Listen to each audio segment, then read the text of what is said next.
Hello everyone, my name is Steve Goodwin and you are watching my anchor test video number 106. Now normally in my presentations I show you how anchors behave on the seafloor, but today we're going to analyze how anchors deploy, retrieve, and are stowed on the bow roller. As you can see, I have mocked up a typical bow roller arrangement, created a very long trough for the chain to lie in, and the reason I've created this long distance is more and more anchor windlasses are being mounted farther and farther toward the middle of sailboats, and some powerboats may also have this as well. The reason people do mount their windlasses far away is to relocate the bulk of the anchor chain toward the middle of the boat. This is advantageous for performance for the boats. The problem with it is if you want your anchor to self-launch, it must drag a certain amount of chain along the deck, and that's going to have some friction. So today what we'll do is I will deploy each anchor and I'll measure just how much chain it is capable of dragging in its initial part of its deployment. Once an anchor gets over the bow roller a certain distance, there's plenty of weight and it's no longer an issue. But for those that want to operate their anchors from a distance, let's say they have a powered windlass and they have a remote control back in the cockpit or in a pilot house, it's very handy to be able to just push a button and have the anchor deploy without having to send a crew member forward and sort of help the anchor over the roller, so to speak. I'll also show you guys some dimensions as the anchor is stowed and also in motion. Just for reference, this bow roller has a diameter of 2 3/4 inches. That's the part where the anchor is bearing. Again, 2 3/4 inches. That will affect some of these behaviors. A larger diameter roller is going to increase the launching power and it's going to decrease the amount of force required to retrieve the anchor. But I also wanted to note that the height of this simulated foredeck is just exactly at the same level as the top surface of the bow roller. But in any event, as the anchor is retrieved and deployed, I'll give you a side shot so you can see how much space the anchor requires vertically and afterward. Some sailboats will have a self-furling drum or other equipment that may interfere with the anchor. So hopefully this grid that the anchor will be superimposed on, hopefully you can use that to see if the anchor will fit on your boat.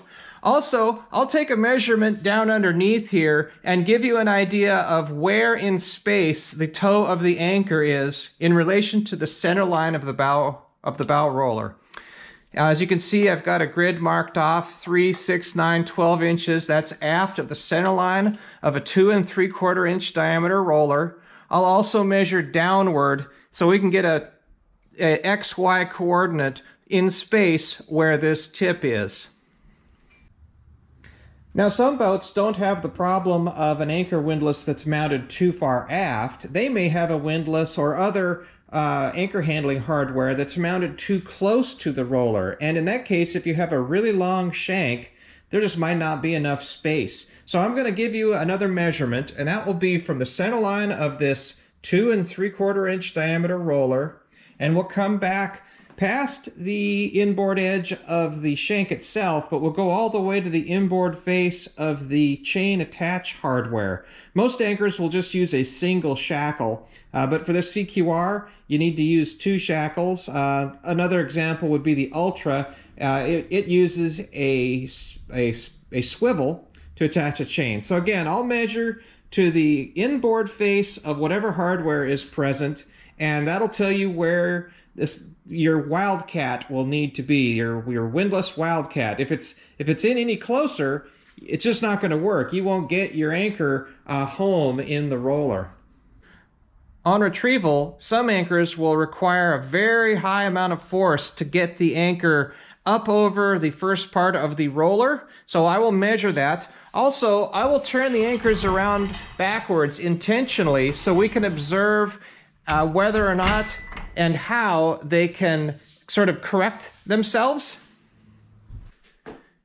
I'll give each anchor a good tug and a wiggle when it's stowed on the roller to give you an idea of just how secure it is with nothing else added. Often folks will need to lash down their anchors to prevent them from clinking back and forth. Some anchors might even jump completely out of a roller that doesn't have sort of a hoop or another means of capturing the anchor. But other anchors are quite a bit more secure. This one, for example, is hard to imagine this coming off the roller as long as tension is maintained on the rode.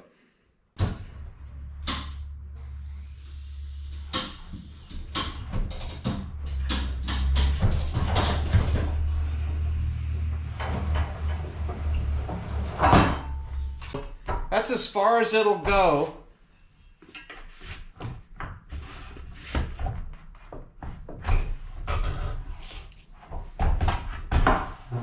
So if these cheeks don't protrude far, you could get that.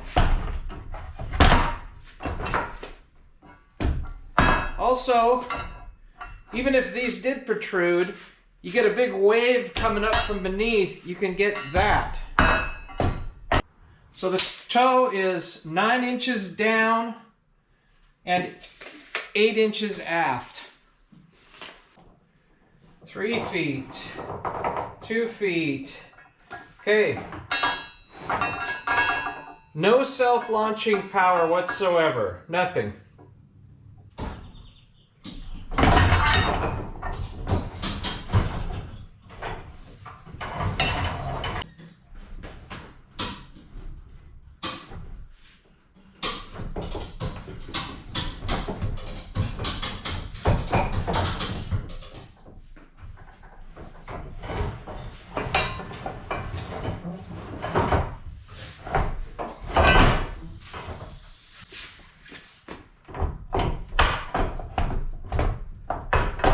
Very secure.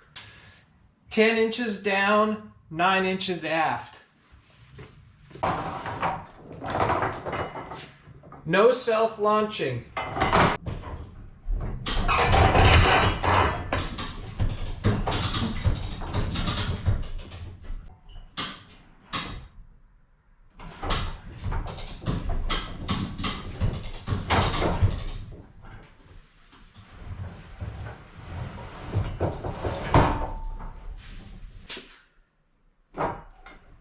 Takes quite a bit of force to get it to stay in that position. Once it is, it's well chocked. This position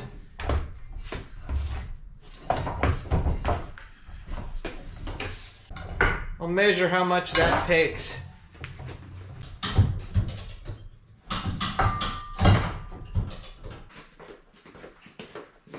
It takes about 60 pounds to keep it in that position.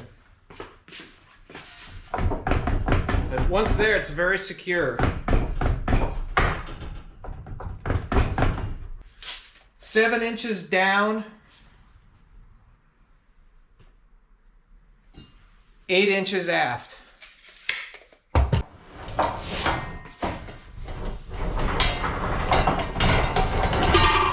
It's self-launched 6 feet.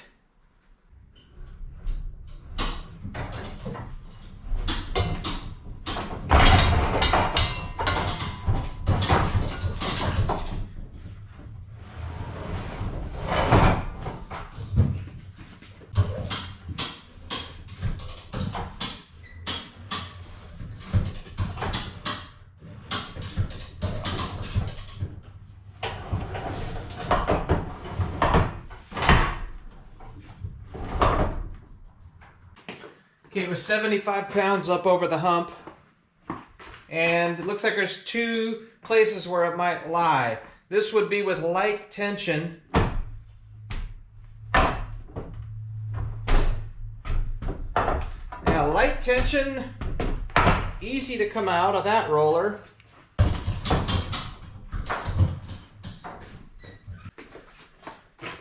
And with heavy tension, it's nicely wedged into that notch. It's good.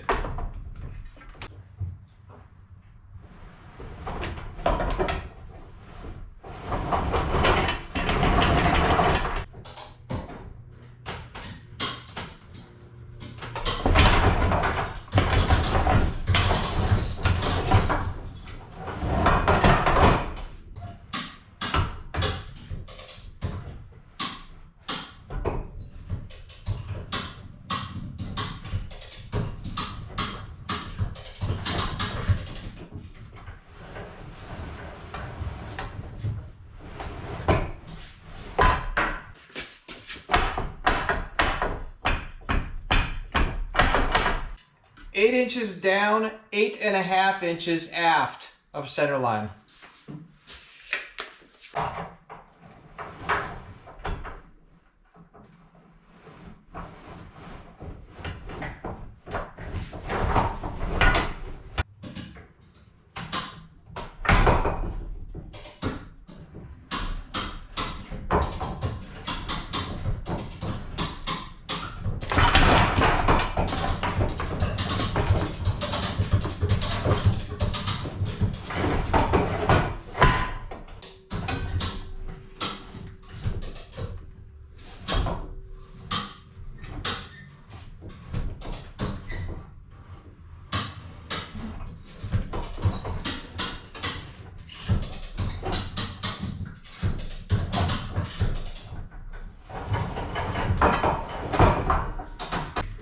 Okay, if it's not tight into the notch, it can lift right out. Okay, now with a bunch of pressure, it's secure in the notch. If there was any spring in the system, it could bring it back. It only needs to come back about 1/4 inch, and then now we're doing this again.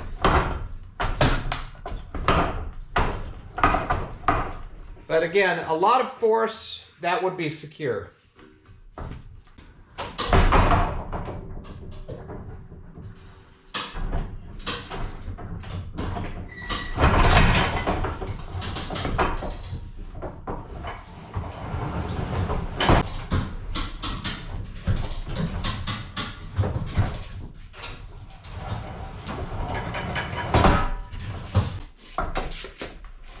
Now maybe with a lot of force you could get it to chock that way. Otherwise, you're looking at a wave lifting it up and out.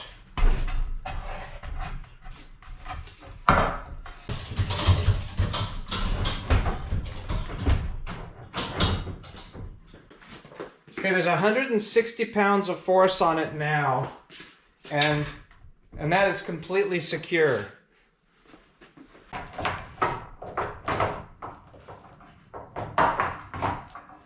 No self-launching.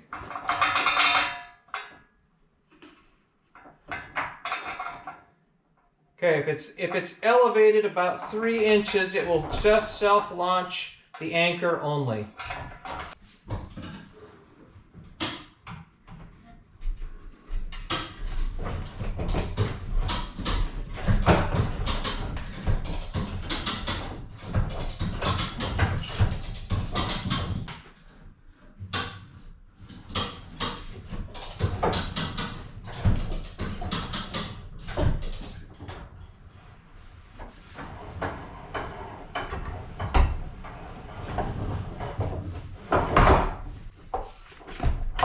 So that in that position, which would be light tension, it's reasonably secure.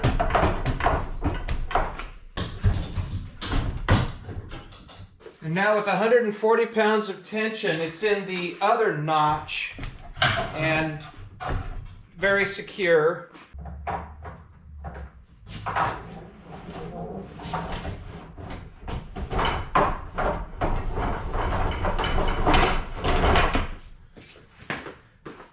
"10 feet of self-launching."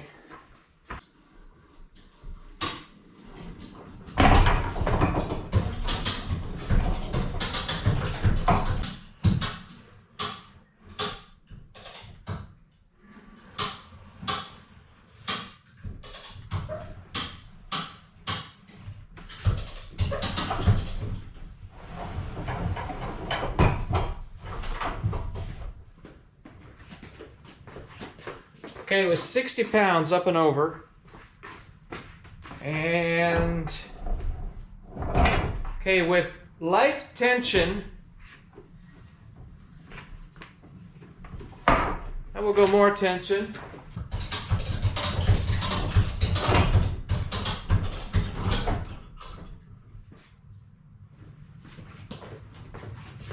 Okay, there's 125 pounds. And, you know, more power, more tension isn't going to change that.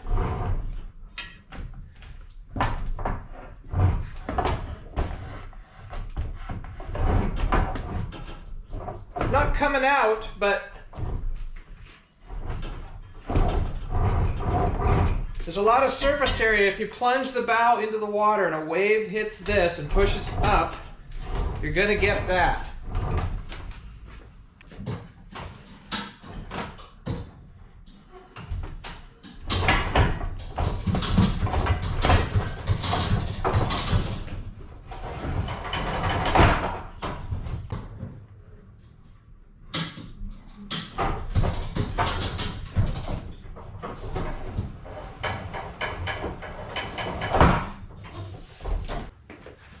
Okay, it was 120 up and over.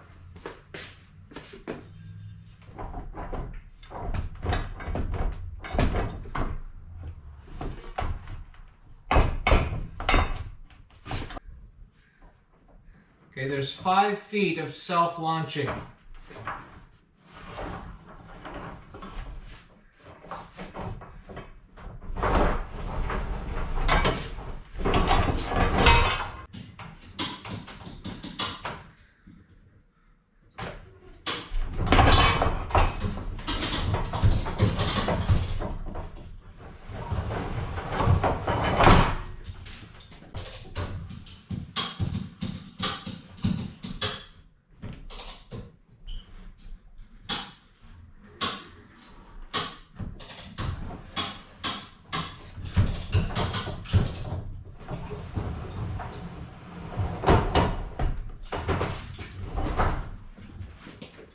I saw 100 pounds up and over the hump. Okay, with light tension on the rod, it lifts out easily.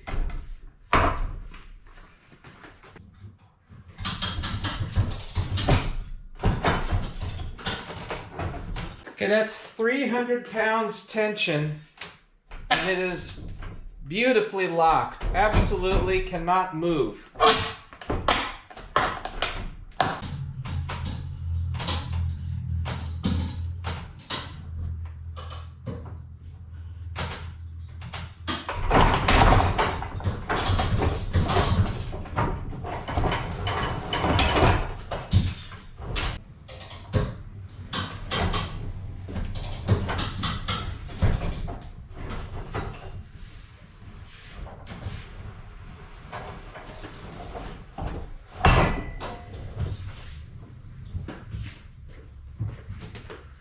$190 up and over.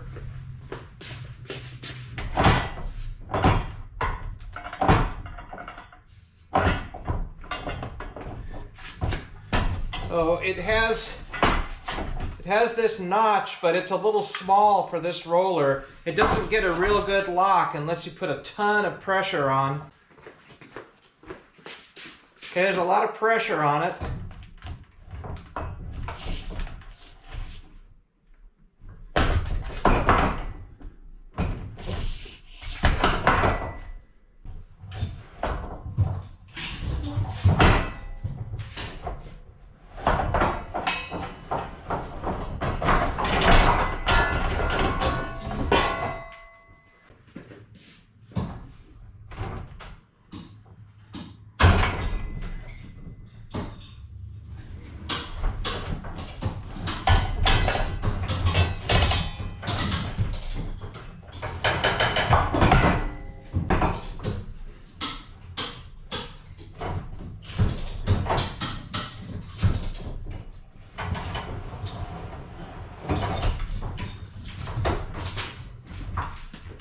Okay, the most I saw was 100 pounds up and over, and with light rod tension, can lift out.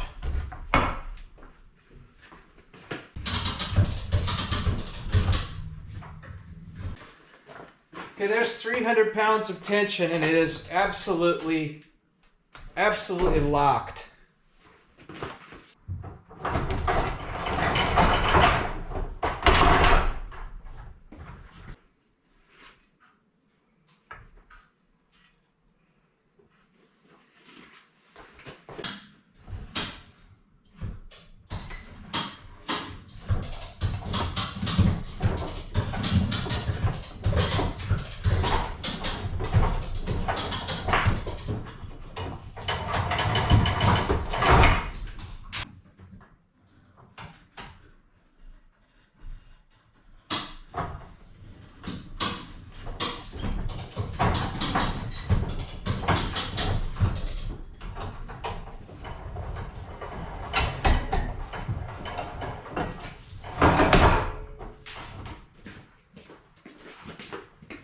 That was 180 pounds over the hump.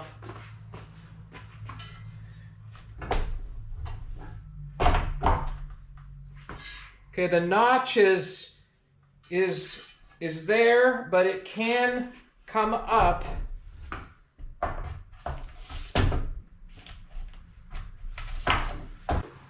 Okay, there's 300 pounds of tension.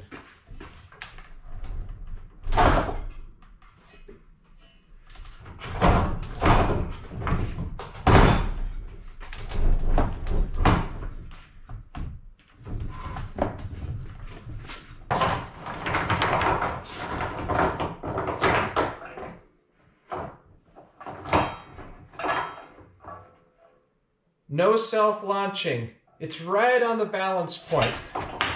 It's right on the balance. Again, this deck is level with the top of the roller. If it's elevated a few inches, then it will self-launch.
Okay, I've got 200 pounds of force on the road now.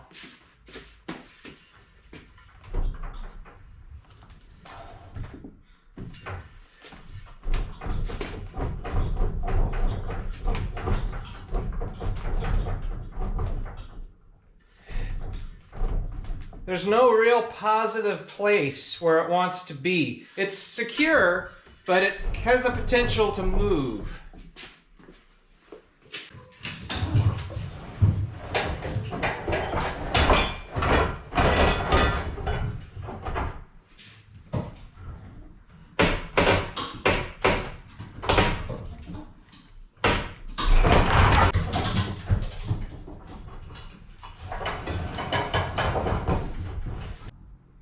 Here's a closer look at the anchor roller. It is 3.5 inches wide, and as I said, 2 3/4 inch diameter. Note that this roller does not have a groove.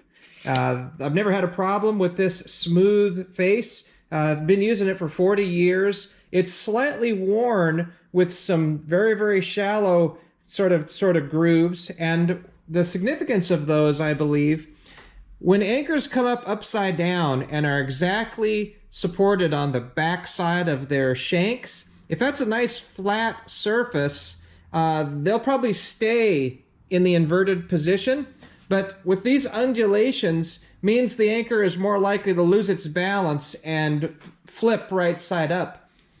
Also, a roller with a groove in it, depending on how wide the groove was, if that anchor shank was to find its way into the groove, boy, it may be really locked, and in no way would it ever self-right, so to speak.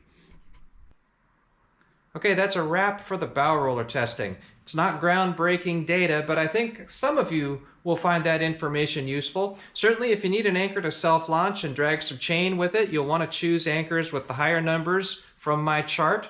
If you need an anchor that's easy to retrieve, it's generally the shorter shank length anchors are easier in that regard.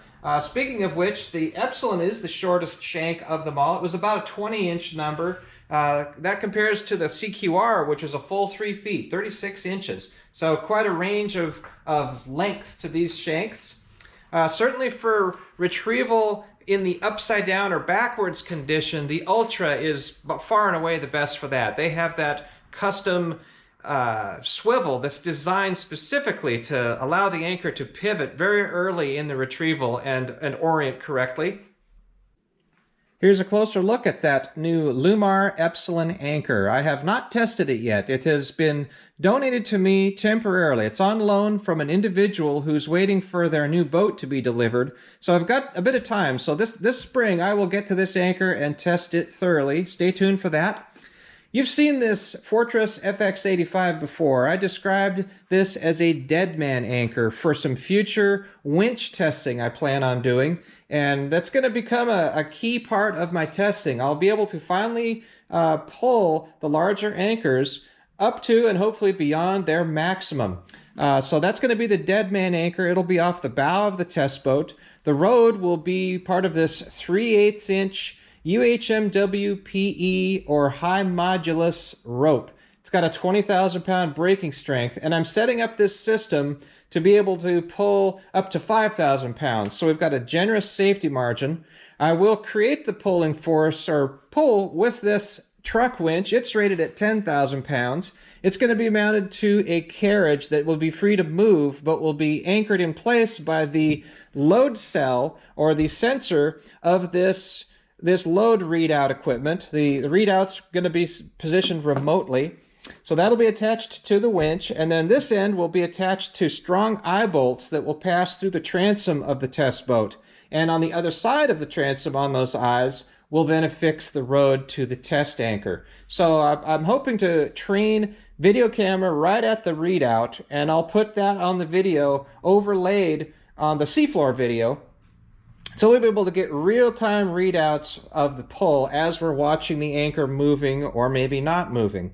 All this system is going to be mounted in a new test boat. It's a boat that I'm going to pay for with my money. It should be delivered in May. Incidentally, all this other equipment, that has been purchased with donated money from you folks. There's a number of you out there who've signed up to Patreon and or my PayPal accounts. And again, this has all been bought with your donated money. Thank you very, very much. Once again, thanks for all the interest and support. Next video will be the Mantus M2 in-water testing. After that, I'll get to the Epsilon. Until then, anchor safely. So long.